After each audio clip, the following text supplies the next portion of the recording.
Your home should support your life, not drain it. I'm Katie Trudeau, and this is the Whole Home Living Podcast. Here, we talk about simple, plant forward eating, realistic rhythms, and small systems that help your home work with you, not against you. No perfection, no pressure, just practical shifts that make everyday life feel lighter, calmer, and more nourishing. Let's get into today's episode. Welcome, everyone. This is our third episode, The Macro Myth, where we're talking about everything that your body actually needs. So, in this episode, I'm cutting through the nutrition fog and I'm going to talk about what actually works for real families who are eating real food. But first, I want you to picture something. You're standing in the kitchen, it's 6 p.m. on a Wednesday. It's always the most exhausting day, isn't it? Wednesdays, they're just the longest. And you're exhausted. Your kids are asking what's for dinner. And in your head, there's this running commentary. Are sweet potatoes too high in carbs?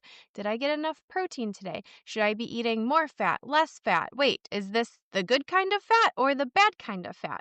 If that sounds familiar, you're not alone. But this is what I want you to know. All of that mental noise, that constant second guessing yourself for every single food decision, that's not your fault. That's the predictable result of 40 years of conflicting diet advice being shoved down our throats by people trying to sell us something. And today, we're going to end that confusion. So we're going to talk about carbs, protein, and fat, and what they actually do in your body, why you need all three, and how to stop being afraid of food.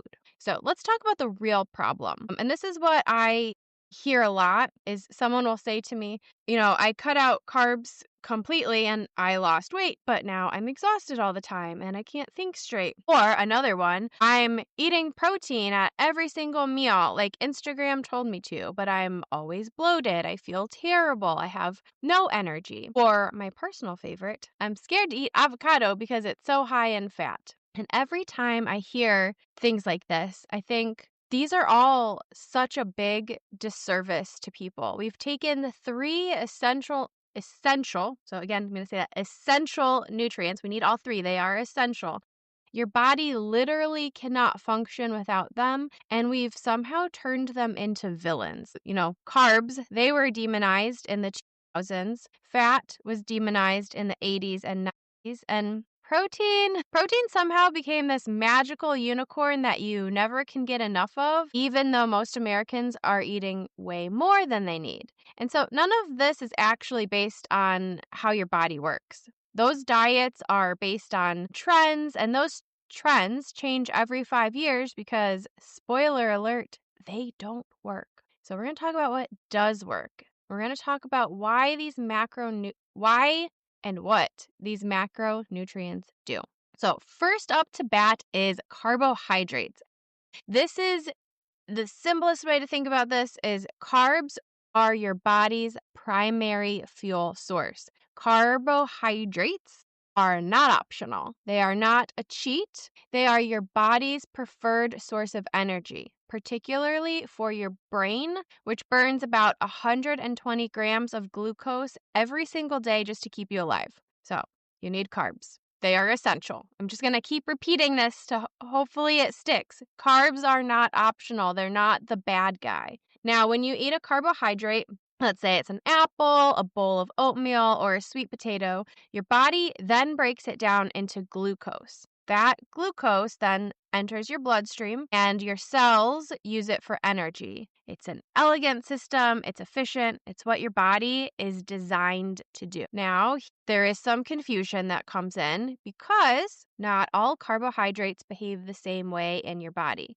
That's where we start to talk about refined carbohydrates. That's things like white bread, white rice, pastries, soda, candy. These things have been stripped of their fiber and some other nutrients. So they hit your bloodstream fast and they spike your blood sugar, they flood you with insulin, and then you crash hard. So you feel great for about 20 minutes and then you're hungry, cranky, and reaching for more. So those refined carbs kind of create this blood sugar roller coaster and it's more or less miserable.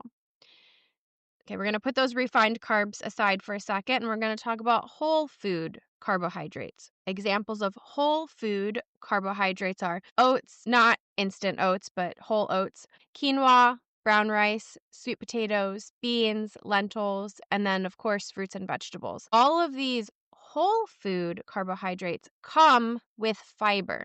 And this is a very important piece. Fiber slows down your digestion, so it helps steady your blood sugar. Fiber helps keep you full. Fiber feeds your gut bacteria. That's a whole other rabbit hole we could get into, but very, very good for you and your gut. Basically, these whole food carbohydrates are similar to the difference between rocket fuel and a slow burning log. So when someone says carbs are bad, what they usually mean is refined carbs make me feel terrible. And I get that. But cutting out all carbs because a toaster pastry makes you crash is like swearing off all beverages because tequila gives you a hangover. So it's not quite equivalent. Your body needs carbs. It runs on carbs. You just have to eat the good ones and you'll feel the difference. So our key takeaway here is carbs are not the bad guy. We do not want to load up on refined carbs because they're processed foods. They're devoid of a lot of nutrients. They're stripped of fiber.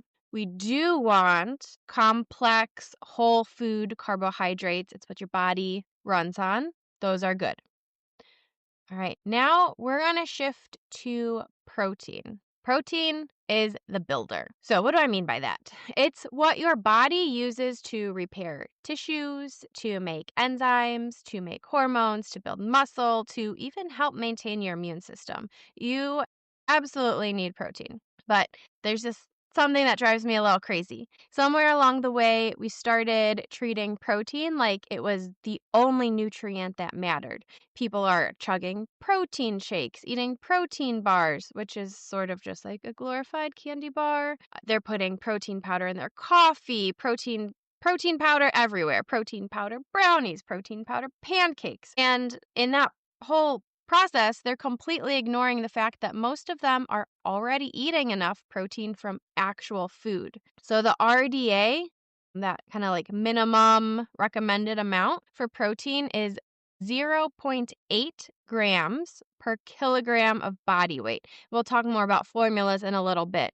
But basically what that equals out to is for a 150-pound person, that's about 55 grams of protein a day. And so you eat a diet rich in a variety of foods, and you'll easily hit that without even trying.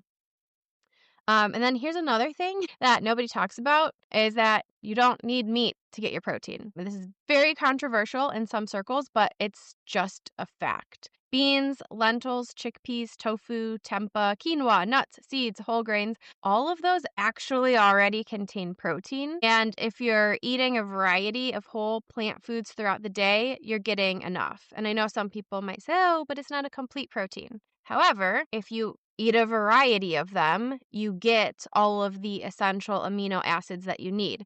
For example, if you pair rice and beans together, that is a complete protein. And another fun fact here is that you don't have to eat them at the same meal. So as long as you eat them in the same day, so for example, if you have some black beans in a tofu scramble for breakfast and then later on you have some rice with your lunch, that will count as a complete protein. So between a variety of plant-based sources, you can get all of your amino acids.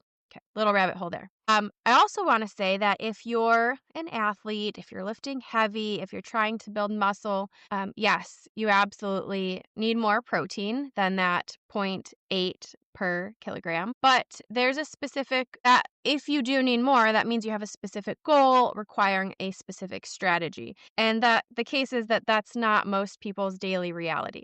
So you need to stop stressing about protein powder before you've even looked at what you're already eating. Chances are you're doing just fine. And just as another side note, a lot of protein powder is processed, and we want to eat as minimally processed foods as possible. Again, we'll come back to some formulas for that, but right now we're just kind of going through some definitions, which leads us to our third macro, fat. It is essential and often very misunderstood. We are told for decades that eating fat makes you fat. Low fat yogurt, low fat salad dressing, fat free, everything. I even remember my mom having some cookies, and they were good when I was growing up. In the 90s, she had these Devil's Food cookies. They were a soft chocolate cookie and they had like a little bit of like marshmallow fluff. I don't know if it was really marshmallow fluff, but it was yummy. And I remember the label saying fat free. But the problem is that if you eat fat free everything, you don't become skinny. It's not magic. In fact, the opposite happened. After decades of a lot of people eating fat free everything as a whole, the country got fatter and sicker because those healthy fats were replaced with sugar and, ding, ding, ding, refined carbs. And we already talked about why those refined carbs are so tricky. And here's the truth that is kind of hard for people to accept after coming out of those decades of hearing fat is bad. But the truth is that fat is essential. Your brain is 60% fat. Your cell membranes are made of fat. Your hormones are made from fat. You need fat to make certain vitamins, including A, D, E, and K. All of those are fat soluble, meaning you need fat to absorb them. So you need fat to absorb those vitamins. That's why they're called fat soluble. Fat keeps you full. It slows down your digestion. It adds flavor to food. And when you remove fat from a meal, you may actually feel hungry and unsatisfied, which is why low-fat diets are so hard to sustain. But, and this is important, not all fats are created equally. Just like we talked about with carbs, there's some good carbs and some not so good carbs. Same thing is true for fats. Healthy plant fats include avocados, nuts, seeds, olives, olive oil, flaxseed, chia seeds, nut butters. Just make sure you're getting a clean nut butter without any added corn syrup or anything like that. All of these healthy plant-based fats support your heart, your brain, and your overall health. Now, the unhealthy fats, this includes trans fats, heavily processed oils, seed oils. Some of those processed oils, they have to go through a lot of steps to refine them, and there's chemical solvents used, and they can be very inflammatory in your body. You also want to avoid excessive saturated fat from animal products. All of these unhealthy fats can contribute to inflammation and chronic disease. So key takeaway here is that fat doesn't make you fat. Eating more calories than your body needs can contribute to that weight gain, but the fat, if you gain weight, it doesn't come from a single macronutrient. So repeat after me, fat doesn't make you fat. Fat in the right amounts and from the right sources is not your enemy. It's your ally. So how do you put this into practice without obsessing or tracking every bite? Now, you definitely can track to help learn portion sizes, and this is what, 50 grams of carbs looks like. So you can track. But there's a framework that I like a lot, and it's inspired by whole food plant-based experts like Dr. Joel Furman and Dr. Michael Greger. And super easy, you just fill half your plate with vegetables and fruits. That's your foundation. Everything on that half of your plate is nutrient dense, fiber rich, and you can eat them generously. In an upcoming podcast episode, I'll talk about the traffic light framework that helps learn even more about what's going on your plate. After that, you can fill about a quarter of your plate with a plant-based protein, beans, lentils, tofu, tempeh, quinoa, whatever works for you. And then you'll add your healthy fats mindfully. Now, you have to be mindful. Fats are more calorie dense, so it's very easy to overeat them. But a handful of nuts, some avocado, a little drizzle of olive oil on your salad, they are calorie dense. I'm saying that again. So a little goes a long way. And then after that, you can include some whole grains if they fit into your meal or on your plate. That could be brown rice, some quinoa, oats, whole grain bread. Those are your steady burning carbs, not your quick burn carbs. And that's it. If you kind of build your plate that way, you don't have to count anything, you don't have to weigh anything, just kind of building balanced plates that give your body what it needs, what it craves.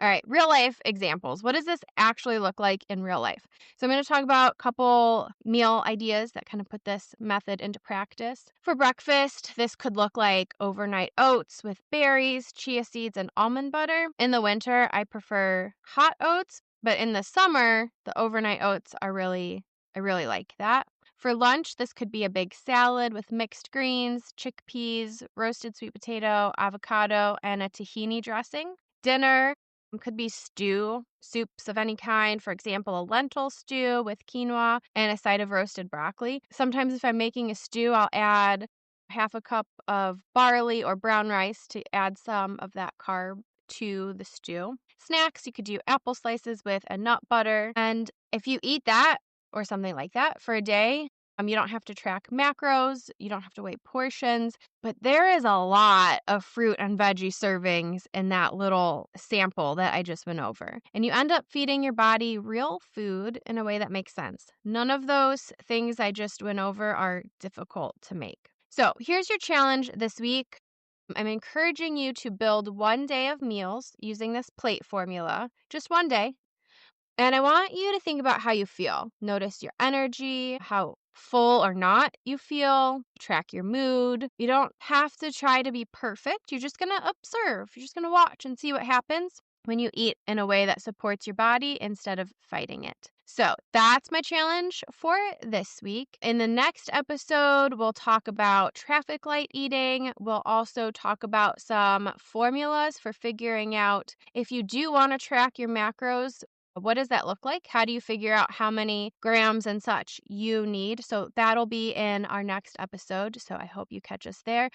Otherwise, I hope you have a great week and see you next time. If today's episode was helpful, take a moment to share it with someone who could use a little more ease around food and home.